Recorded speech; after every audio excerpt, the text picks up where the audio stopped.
Hi guys, it's Kim here.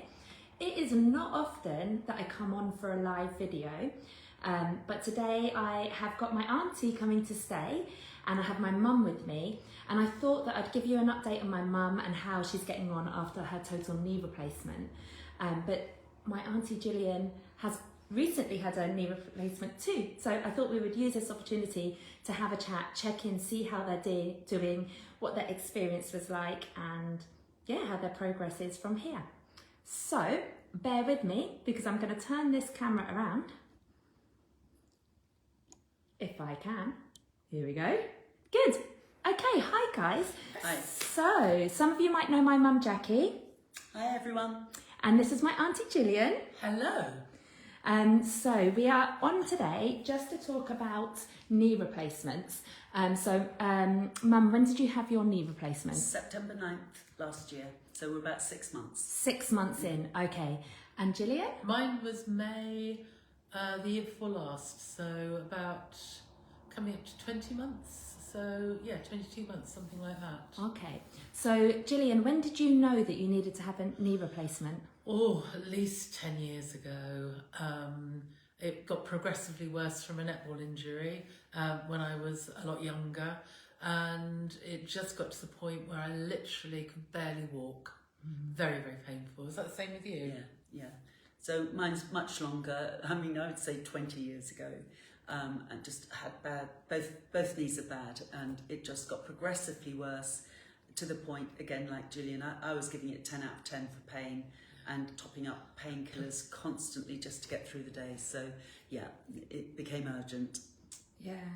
And we know that some of our followers are going through this at the moment. Maybe you're on a waiting list, or maybe you've just had your knee surgery done and you might want to know a bit about the process. Gillian, can I ask you, what options did you try before deciding on surgery? Well, I'd had a cruciate ligament reconstruction, I'd had arthroscopy, and I'd had the cortisone injections, which was so painful, and then just drugs really. It's just drugs, I mean, and painkillers. It was just at that point where there was kind of nothing for it, and you know, when it gets to bone on bone, I just don't think there's anything you can do. Yeah. And did you have any treatments before? So similar to Gillian, but some new-ish kind of injection. I think it was called arthrosamide, something like that. It was like putting in a gel that was supposed to work, but frankly it didn't. So yeah, you know, such a shame. So Gillian, was the decision to have knee replacement surgery difficult, and did you go through the NHS or did you go privately? Well, I was so lucky. No, it wasn't difficult. I was on the NHS waiting list, which is a long time, and I started to research private surgeons because I thought maybe I would, and then the NHS phoned me up and said, we're going to do yours privately for you, and I could have the surgeon I wanted. So that's going to make her want to smack me, I know, here. So I was very, very lucky, and good grief. yeah. So Okay. as you can tell from my mum's reaction, Yes. I was on a waiting list. It's 1 year to see a consultant in the first place, followed by a further 2 years wait here in Scotland. Gillian's in England, and I just couldn't do it. So I did go privately, and I won't say how much it cost, but it was eye-watering. It was almost as painful as your knee. As the Yes, it operation. was almost as painful as the knee. Yeah, you're so right. Oh. So, Mum, what did you think that the recovery would look like, and do you think that that was accurate? I had actually been on the knee replacement forums on Facebook, and they were really helpful to me. So I did have a good idea of what it would be like. Nothing can prepare you quite for the pain. It is, you know, the most pain I've ever had in terms of trying to sleep through pain and things like that. But, you know, I would say 2 to 3 weeks, and I could really feel it diminish over that period. So yes, but it's a shock. It's a shock. Yeah. Can't deny it. And did you have lots of support, Gillian, after your operation, or did you need lots of support? Well, unfortunately, my cat had been in a car accident, and my cat had broken its femur and dislocated its hips. So it had surgery the day before me. And whilst my husband did give me lots of attention, I felt the cat got more, if I'm honest. Oh no. Yeah, well, more love. I got all the practical attention. The cat got all the love. Because it was on cage rest for 6 weeks. So, I mean, I do feel for him. He had cage rest for the cat, and he had me on the sofa with this up. High on. Nightmare. Yes. So do you think it was harder or harder than expected, would you say? Or I think for me, because I'd had the reconstruction, the cruciate ligament reconstruction, I had an idea of what the pain was going to be like. And sadly, I did have nerve damage in my leg, which I think is unusual. I had it, which was very, very painful. But I could kind of manage the pain in my knee with just keeping up with. You have to keep up, even if you're not really feeling the pain, with the 4-hourly drugs and make sure you're doing it. Because then otherwise it will hit you. But with pain management, if you expect they've been in and they've done all this stuff, of course it's going to be painful. But just focusing on but think how much better it's going to be in the future. It really helps, doesn't it? Knowing. were there any complications for you with your operation? No. Are you sure? Well, okay. I might have caused a bit of a drama. What do you call it? A vagal... Vasovagling. Vasovagling. Well, that's what I the want one physio... of those. I didn't know one of them. So, Vaguely. shortly after the operation, the physio at the hospital asked me to walk with a frame, and I was feeling invincible, and then all of a sudden zoned out and was collapsing. So You got really hot. Yes. And the physio knew what was going to happen. Yes. She was like, go get a chair, and then sounded an alarm, and about 7 I enjoyed the people came. drama. Yes. So I had that incident in hospital, and I also had it at home when I was staying at your house. But it passed. It did pass, and I knew what to expect. Other than that, no. Honestly, it's really gone smoothly for me. Yeah. That's really good. Okay, I'm going to just ask a couple more questions about your surgery and your recovery, and then I'm going to actually show people about where you are at right now, because I'm sure people will want to see that. So, what would you say about the physio and how important the physio was in your journey? Oh, it's been the most important. The physio exercises, they're very good. I went there, also sent me videos of them, and you have to do it religiously. Even when you're in pain, you have to do it. And then I bought a Peloton and started on that after a few weeks, and that really made a Peloton bike a huge difference. Brilliant. But yeah, the physio, so do those exercises. I'm still doing them now. I'm still trying to get a bit more bend, but yeah, they're so important, aren't they? Yeah.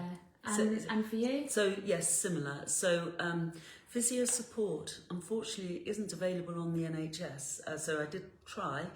So that's not available. But I left the hospital, the private hospital, with a list of exercises to do, which I did.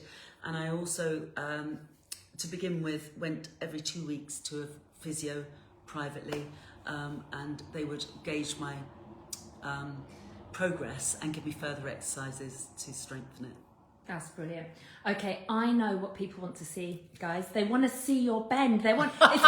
It's all about The bend. angles, isn't it? Look at this. Look at that. That's quite impressive. Do you want to come up to your feet? Yeah. And so obviously you're both at different stages of recovery. So should we start with you, Gillian? Do you want to show us how you can squat? Squat. So I can do a wide squat pretty well. As I said, heels are still up and there is some balance there. Can't quite get down as low there. So It's pretty decent though, isn't it? up there. And if it's a straight squat there, again, can't quite get this as low as this one here. And what? All right. So what things can you do to improve the angle of your knee? I think still doing the physio where you're pulling and bending the leg, maybe with bands. Yeah. That one there. Some of the stretches this way. As you can see, I can push this one up, find good. this one. This one is still work in progress. Yeah. Going there. Do you still do your physio now? Yeah, and every day I do squat. Yeah. even if I've got to hold on to something. So I'll try and squat down and hold it down. And is there anything that your physio advised you not to do? Not to kneel for 6 months. Okay. Some physio, I think some doctors say you can't kneel ever. I've got a little square yoga pad for this knee for when I'm kneeling down like that. And it feels a bit strange at first, but I'm fine with it now. Yeah. Brilliant. You're not kneeling yet, you shouldn't be kneeling Okay, yet. so just to be clear, how long has it been since your knee replacement? The May before last, May 2024, so I'll be 2 years this May. Okay, so you've had quite a long time still doing your physio, still working on it. Yes. Okay, brilliant. That's really good. That's Yeah. really good. Okay, Mum, and yourself, how long has it been? It's So been 6 months. only 6 months Yes. since knee replacement. Yes. And have you been advised not to do anything by your physio? So no, not especially. Actually, run. Don't So run. they said no you're not running. going to be a runner anymore. It's same for you, Yeah, Gillian. Don't no, run. I never So no, was, so no impact whatsoever. Can you do burpees? Is it I was no, why are allowed you to asking? Ski and to, so I've been skiing. I went skiing. You've been skiing since having last your knee March. I replacement. went skiing, so less than a year Right. after. But no black slopes because of course I did those all the time.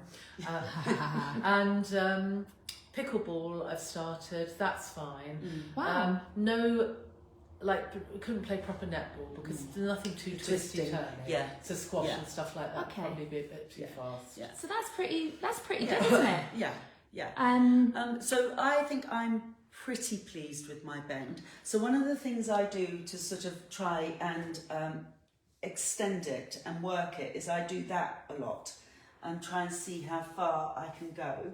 And so there, right, so it is like that band that people talk about having around the kneecap. So that's about as good as it gets without causing pain. Yeah. But I have to say, before the operation, that's not a move I would have done. So everything that I'm limited by now is still better than before the operation. So, you know, like walking down a hill, walking downstairs, Walking downstairs. there's no pain. Okay. And that used to be And you used really to have bad. to walk downstairs sideways, Yes. didn't you? Yeah. Now you can walk down like Yeah. this. Yeah. So overall, whilst I still get tendon pain up the back of my leg, overall, life's a lot less painful than it was. Okay, so I'm going to ask you 2 more questions each. Gillian, starting with you, what piece of advice would you give to people who are on the waiting list for knee replacement surgery, either about preparation or about something they might need to do after? I think that's a really good one, Kimberly. Preparation, being as fit as you can, having your muscles as strong as you can. And I know it's hard because before I had it, it was very hard to do exercise, but doing as much as you can. And trust in the process. Do what the physio tells you. Don't misunderstand. Don't just lie down. Walk as much as you can. You're allowed to walk and get up to 10,000 steps as quickly as you can after the operation. So do that. And yesterday we did 18,000 steps. So yeah. And would you like to add anything to that? The ice packs are such a really... Yes. Get a really good strap-on ice Yeah. pack. And I can't tell you how soothing that is, so spoil yourself. And really just expect to totally slow down. Clear your diary for 3 weeks and just be ever so kind. And so what I have noticed from being on the knee forums, we get quite bitter with each other. It's just, I've only been out a week and I ran a marathon today, So people get quite resentful, resentful, Or competitive. disheartened with their own progress.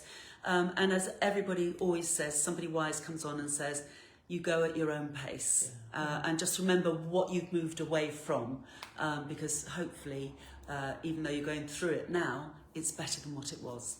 Amazing. Okay, so then your last question, starting with you, Gillian. Are you glad that you had your total knee replacement? Absolutely, it's life-changing. I feel I've got my life back now, and just being able to, as I said, walk all those distances, being able to do sport again, everything is different now, everything. That's wonderful. And yourself? Yeah, no, I am really glad I've had it done, and I do recognise, I'm going through my recovery. It's not as good as it's going to get, but I am glad I've done it. And actually, I would say for any others of you who've got bone on bone in both knees, it's funny, it seems to have relieved the other knee, which also needs an operation. So somehow it's relieved some of the pressure off the other knee. Oh, because maybe you're walking. I don't know. Maybe before you were walking differently, and now. Could be. Yeah. So I feel I can wait a while longer for the other knee to be done, which is good. Okay. Well, that's fab. Thank you both so much for your time and for explaining a bit about your total knee replacement journeys. I'm going to just swing this around, and I'm hoping I'm not going to be a massive head. There we go. So this is my Aunt Gillian up to visit, my mum Jackie, and I hope that you enjoyed that. And I'm going to share some workout videos with them over the next couple of weeks, little snippets of things that you can do. Lots of love, guys. Bye. Bye. Bye.